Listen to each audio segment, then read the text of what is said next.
Que o mel é bom, todo mundo já sabe. Que ele faz bem, todo mundo tá careca de saber. Aqui nesse vídeo eu vou te dar informações preciosas, então assiste esse vídeo até o final, que ele é bem completo e vai com certeza convencer você a utilizar o mel como remédio e como benefício de saúde. Eu sou a doutora Ana Maria Chiaverini e você está no Dicas da doutora Ana Maria. Vou te contar uma curiosidade, eu gosto de trazer coisa que você não sabe. O que o mel tem de tão interessante? Ele tem propriedades assim riquíssimas, mas gente, numa única gota de mel tem mais de 100 tipos de nutrientes. E uma coisa bárbara é o seguinte, sabe a tabela periódica? Produção, mostra aí a tabela periódica. Então, ela tem 118 elementos, né? 58 elementos dessa tabela periódica, que eu não sei onde tá, achei! É o que tem no mel, é uma coisa impressionante. Certamente o mel é um dos alimentos mais ricos da humanidade. O que eu entendo é que Deus falou assim, homem, vou dar a vocês a vida, vocês vão se matar, vão ficar doentes pela sua própria inteligência ou irracionalidade, mas eu vou dar também os remédios para vocês. Então sejam inteligentes e busquem o remédio na natureza. Então ele deu o mel, é isso que eu entendo, porque o mel tem praticamente todos os nutrientes para tratamentos de quase todas as doenças, assim como a cenoura. Quem não viu o vídeo da cenoura, assiste ali comigo, que a cenoura é um negócio absurdo. O que o mel faz? Ele trata as feridas, cicatriza mais rápido, pessoas que se cortam, diabéticos que precisam amputar os dedos, amputar membros porque não tem cicatrização, tem problema de trombose. O mel é capaz de reverter esse quadro. Pessoas que fazem tratamento de câncer,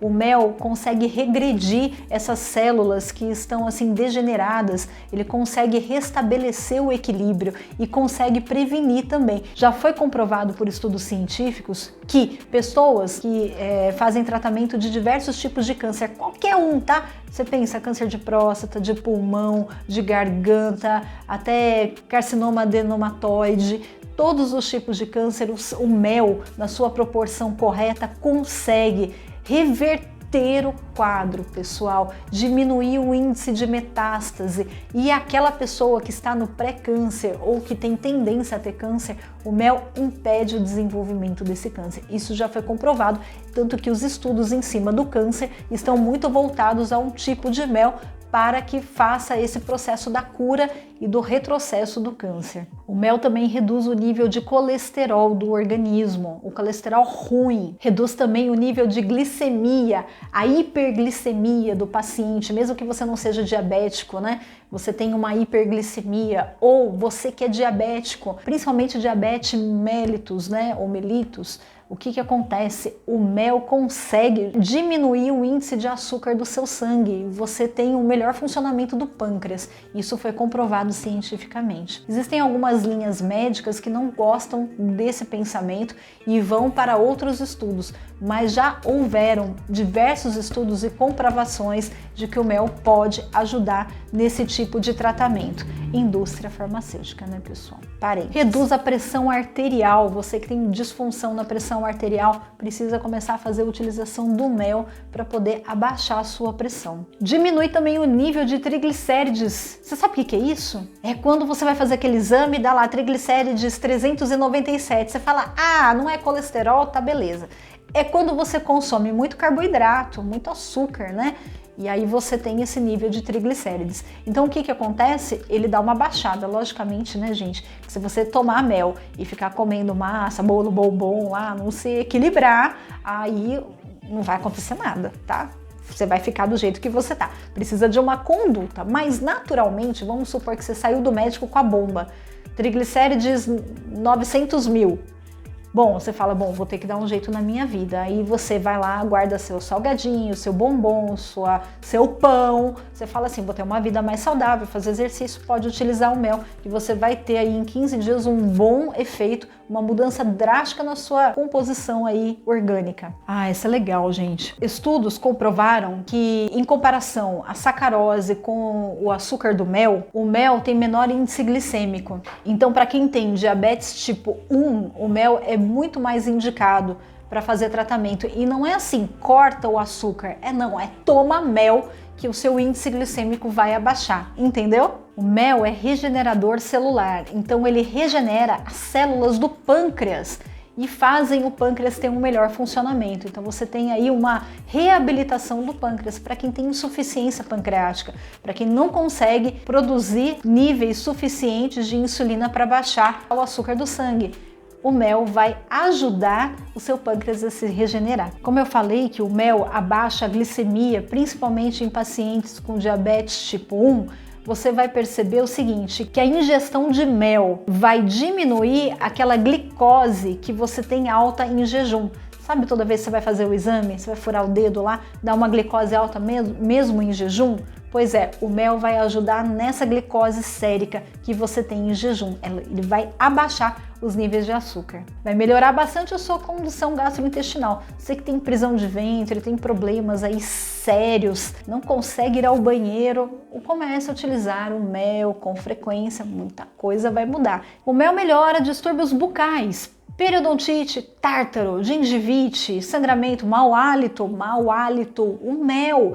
Porque, gente, o açúcar gera uma fermentação na boca. Todo o açúcar que você come, dá 10 minutinhos, você tá com a boquinha fechada, tem bafinho, né? Tem gente que tem problemas maiores por outros motivos, mas em geral o açúcar sempre agrava o seu problema atual, tá? Açúcar fermenta e solta aquele cheiro.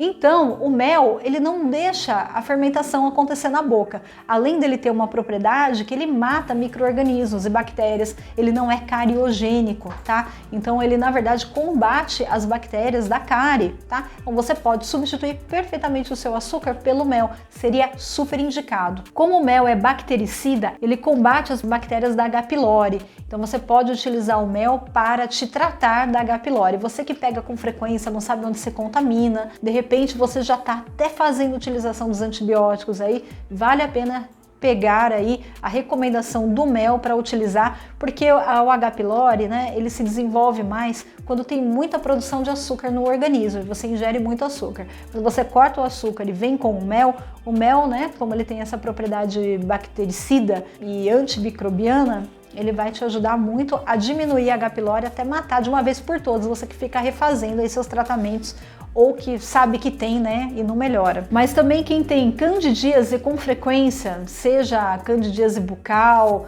seja candidíase genital, o mel também ajuda, tá bom? Ingerindo o mel, você diminui essa condição, porque o mel, ele aumenta a imunidade, mata bactérias oportunistas e você vai se ver livre de uma vez por todas da candidíase. A única questão que o mel pode não fazer bem, pessoal, é quando você escolhe um produtor que não tem certificação.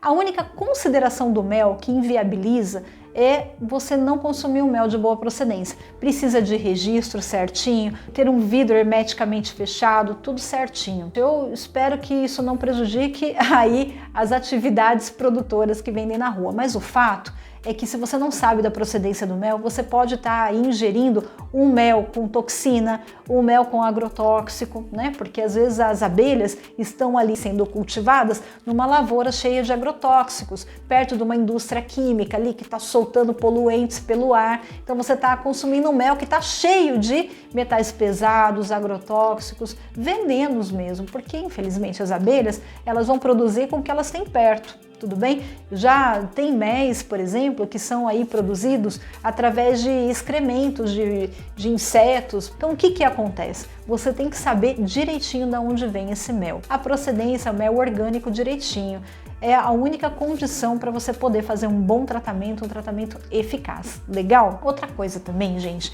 é o seguinte, crianças com menos de 2 anos não devem consumir o mel, porque o mel pode vir com toxina botulínica, entre outras questões aí, poluentes, enfim, que uma criança não tem imunidade suficiente para combater. Então você, por favor, não dê para crianças com menos de 2 anos, a menos que o médico, né, venha recomendar que sim, e uma determinada marca X, tá?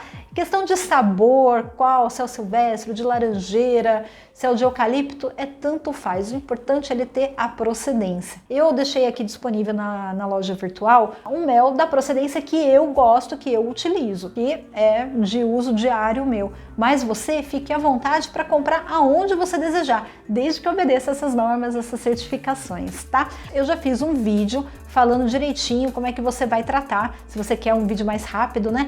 Tá ali em cima, pega lá, tá aqui nesse card, assiste lá. É um vídeo que fala bastante das doses, né? E o que ele cura.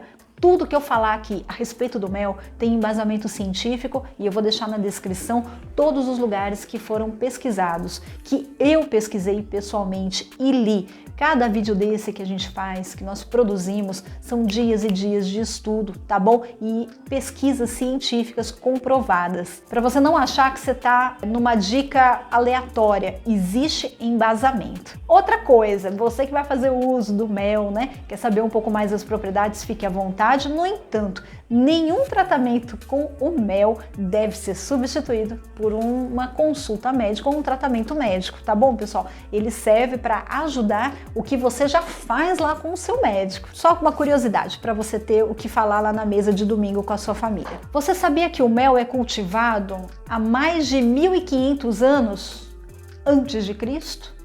É verdade. Ele surgiu, o seu primeiro cultivo foi registrado lá no Antigo Egito, né, no delta, onde eles cultivavam o mel. Você que está me questionando, mas como 1500 anos antes de Cristo? Isso não é possível. Gente, é possível, tá bom, pessoal? Vai lá dar uma pesquisada na história. O mundo existe, ó, há muito mais tempo do que há 2000 anos, tá bom, pessoal? Vamos lá.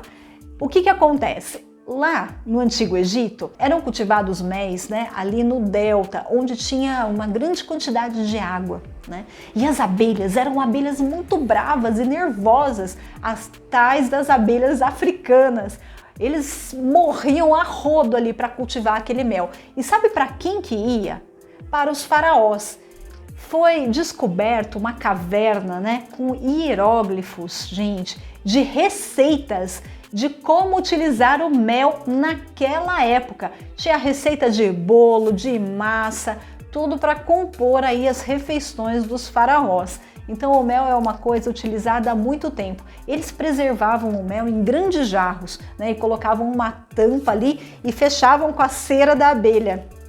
Olha que bárbaro! E não é à toa que encontraram há um tempo atrás, né, vamos dizer assim, há uns 20 anos atrás, jarros de mel fechados hermeticamente, intactos, perfeitos, né? É incrível, lá com todas as suas propriedades. O fato, gente, é que no Brasil a gente não tem a abelha africana, a gente cultiva aqui a Apis mellifera, que é, na verdade, um híbrido da abelha africana. Há um tempo atrás, gente, um estudioso resolveu ir lá para a África, ter a maravilhosa ideia de estudar a questão das abelhas africanas e ver se tinha muita diferença com o que a gente tinha aqui.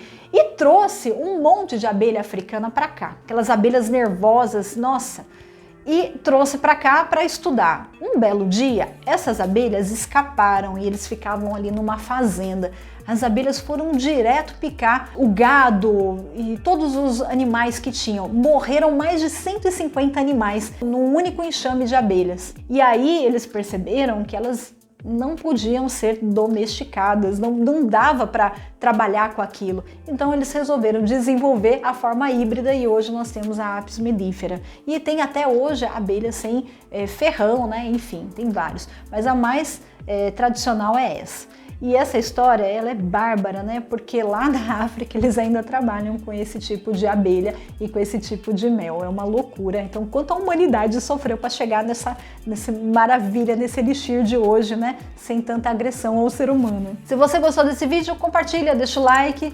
Se inscreve no canal, né? E assiste a nossa playlist toda sobre saúde e os benefícios dos alimentos naturais para a cura de doenças e uma melhor saúde do seu corpo, tá bom? Um grande beijo, gente, até a próxima!